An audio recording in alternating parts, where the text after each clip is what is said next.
জয়ের দোকানে আসছি, আছেন কেমন জয়? এই তো ওয়ালাইকুম আসসালাম, ভালো আছি। কি কি মাছ আনেন আজকে? আছে নদীর মাছ, সাগরের মাছ।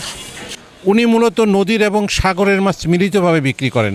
তো এখানে তো বেশ চান্দা মাছ দেখছি, ছোট বড়, কেমন দাম আছে জয়? এটা 1400 টাকা কেজি, এটা 1200 টাকা কেজি। এইটা 1200 এবং এটা 1400। আর এই পাঙ্গাস মাছটা জয়? পাঙ্গাস মাছটা কেজি 1000। এটা সুরেশ্বরের পাঙ্গাস নদীর। সুরেশ্বরের পাঙ্গাস নদীর 1000 টাকা চাচ্ছে। আর এখানে যে পোয়া আছে কেমন দাম? পোয়ার কেজি 1000, নিলে 900। 1000 নিলে 900। বেশ তোমার বড় পোয়ার আমদানি কম, তো তার জন্য একটু দামটাও বেশি।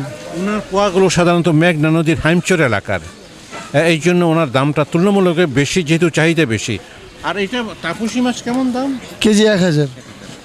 আর এখানে যে চিংড়ি সাজাচ্ছেন, হ্যাঁ, এগুলো চিংড়ির দাম দেশি কেমন? চিংড়ি, এর কেজি 1500। এখানে দেখছি মোটামুটি 3টা আইড় মাছ। এই আইড় মাছের দাম কেমন আছে? আইর মাছ 1600 টাকা কেজি। 1600 টাকা কেজি। ওজন কেমন হবে? ওজন আপনার 3 কেজি 4 কেজি। আর এখানে একটা কোরাল, একটা সাইমন ফিশ, জি। কোরালটা কেমন দাম? কোলটা কেজি 1400, যদি নেয় 1300 টাকা কেজি রাখা যাবে। আর সাইমন ফিশটা? সাইমন ফিশটা 1400 টাকা কেজি। এখানে দেখছি জয়ের ইলিশ মাছ। একটা ইলিশ মাছ একটু হাতে ধরে দেখাবেন? এগুলো অরিজিনাল সুরেশ্বরের পদ্মা নদীর মাছ। ঘাড় মোটা, মাথা ছোট।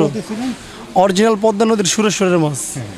এগুলোর ঘাড় মোটা, মাথা ছোট, এগুলো গ্রান আসবে, মানে কোনো কাস্টমার খেয়ে আপনি তো বলছেন একদম অরিজিনাল, তাহলে এমনি একটা ভালো ইলিশ মাছের গুণ কি? ঘাড় মোটা থাকে, ঘাড় মোটা থাকে, গোল হতে হবে, আপনার মাথা ছোট হবে, এটাই আপনার চেনার রহস্য। জি। এবং শেষে খেতেটাও সুস্বাদু, গ্রান আসবে। যে ইলিশ মাছ খাচ্ছি, এটার একটা গ্রান আসবে। তাহলে আপনার এই সুস্বাদু মানে 1 নাম্বার ইলিশ মাছ দাম কেমন আছে? এগুলো কি কেজি 2000 টাকা কেজি।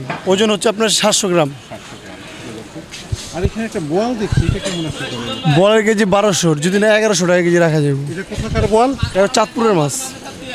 আর এই কোরালটা কেমন দাম? কোরালটার কেজি হচ্ছে 1000। এটা বরিশাল পাতারহাটের মাছ। ওজন কেমন হবে কোরালটা? ওজন হচ্ছে আপনার 2.5 কেজি। 2.5 কেজি।